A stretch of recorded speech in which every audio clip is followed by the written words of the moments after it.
what I'm going to just show you now is this kid here, okay, who I worked with MK Dons for 5 years. Now, I could have picked this kid if I wanted to take the easy option here, because creativity was in his bones when I first met him. Okay, but I've chosen this kid because he wasn't like that, and there's no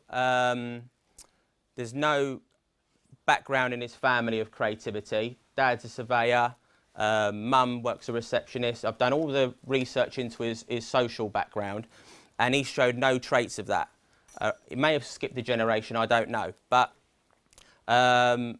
he was a kid that, you know, he was a project really, you know, because he didn't think he could do anything, and he was average.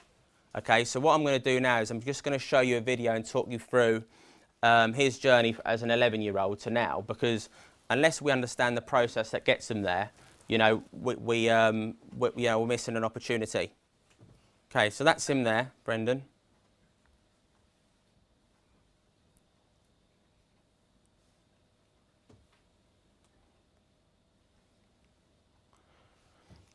Okay, just hold it there a sec. So when I say unconditional support, what I mean by that is you'll see that message throughout. That means that from his coaches, and that wasn't just me, that was from the whole academy, he was in a safe environment that whenever he made mistakes, he knew that he wasn't going to get hammered for it, and he had that security net that he could keep trying things, you know, even though it had consequences. Yeah, go on. So you'll see that message a lot throughout here. So this is him at 11.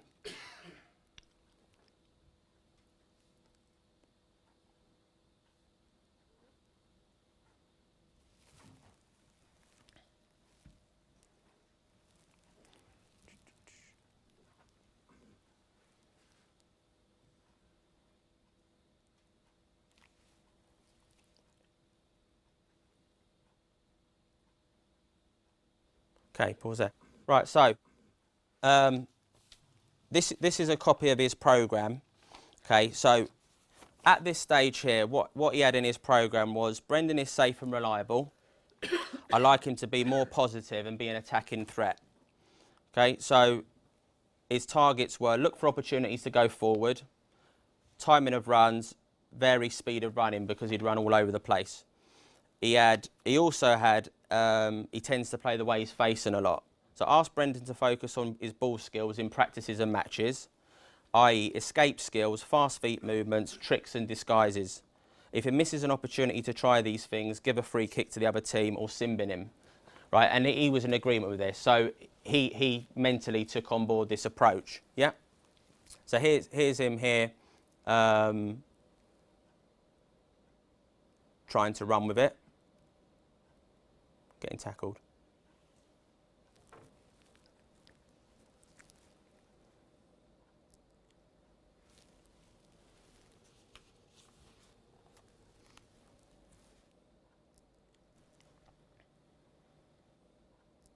Okay, so he's still making the mistakes at 14 and 15.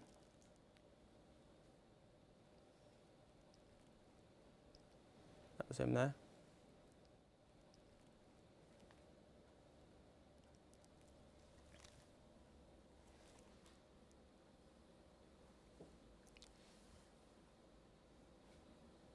Okay, so now I'm shoving him in the middle of the pitch with loads of bodies around him and asking him to deal with it. Okay, that's him there. He's making this forward run here, so he's doing what was put in his programme, even if he doesn't get the ball. I'm now praising that run, so my eyes now are off the ball to make sure that he understands that I'm seeing what he's been asked to do.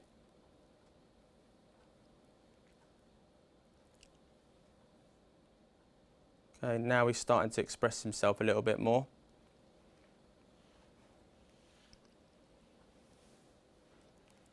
Okay, under 16, still making mistakes. Okay, so it's not a process whereby you put it in his program and then he just stops making them. Okay, it's still happening. That it's a messy process, if you like. Okay, now he starts to consolidate it. So that's him picking the ball up there, and he's got in his program running with the ball.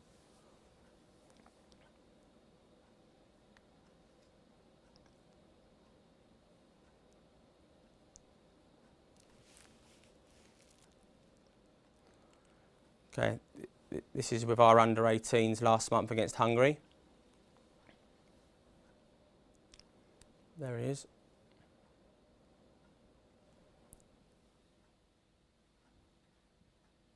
Good, so now it's imprinted in his game. You know, he's not dropping back into the back four.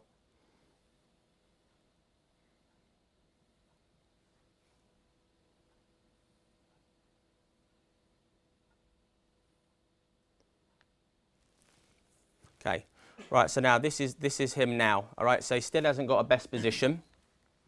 Okay, so this was when he marked Andros in the summer.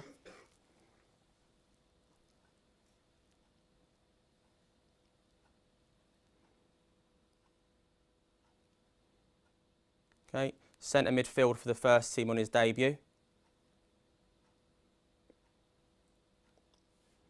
Okay, centre half for England.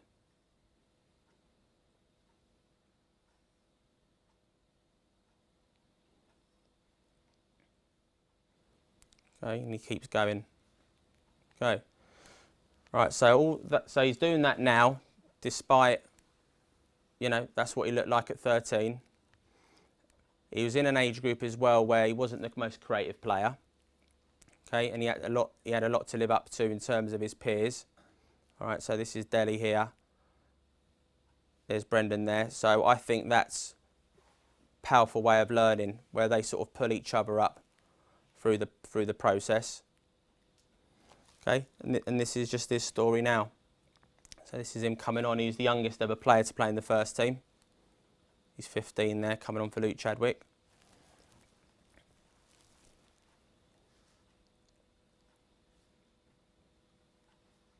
Okay, that's him there.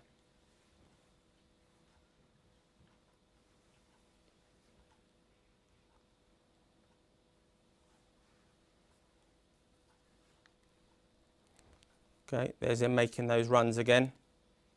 Okay, so it's because he's been encouraged to do them, you know.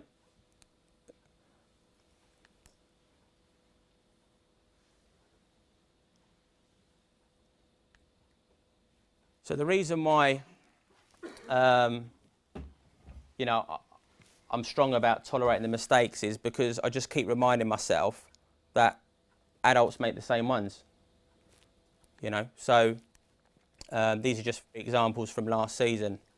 You know, and when you look at the experiences of these players, you know, if it's all right for them to make mistakes and then get picked the next week, you know, it's got to be acceptable for the kids as well. And they're still making them, even though they're, you know, Alan Smith's won what he's won. So, no, so the key is when our kids are making these mistakes, you know, can we manage them, you know, more effectively? And then, you know, the outcomes can be dramatic. So, just to finish off, so this is the playing philosophy he came through. Okay, so I think if you have a playing philosophy that's more like the left side, we're going to end up with more safe players, and we get, you know, more much of a muchness. Okay, if we just limit it to here and to wide players or twirly number 10s, what he came through was this. All right, so as you've seen there, he had freedom in all these areas, and I think by doing that you don't limit the players. Okay, and they actually end up surprising themselves. Okay, we've touched on unconditional support. Yeah. Okay, he had opportunity, so you've seen he's played in different positions. He got picked every week. He had perseverance with the philosophy. So those clips you've seen there, at times, you know, they may have been 5-0 down, and they're still doing the same things. Okay, so there needs to be perseverance from the coach, and also perseverance from the player. Okay, so he needs to have a mental approach that allows him to continue on this journey. Yep. Okay, and catered for his needs. So it was player development. That came first, not team development. Okay, so his program was always at the forefront of our minds, not what the team would look like. Okay, and there's just a thing to finish off on. So hopefully that's just giving you a picture. I think you know what I didn't want to do is give you a load of quotes and explain to you what creativity is, because I think you all know by now. What I wanted to just do is show you the process working in action, and how, you know, to get to the end point, there's a lot of pain along the way. you know, and it is messy, it is untidy.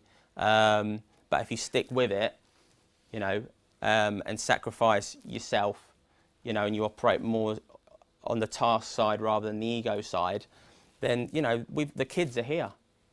You know, there's no doubt about it, the kids are here.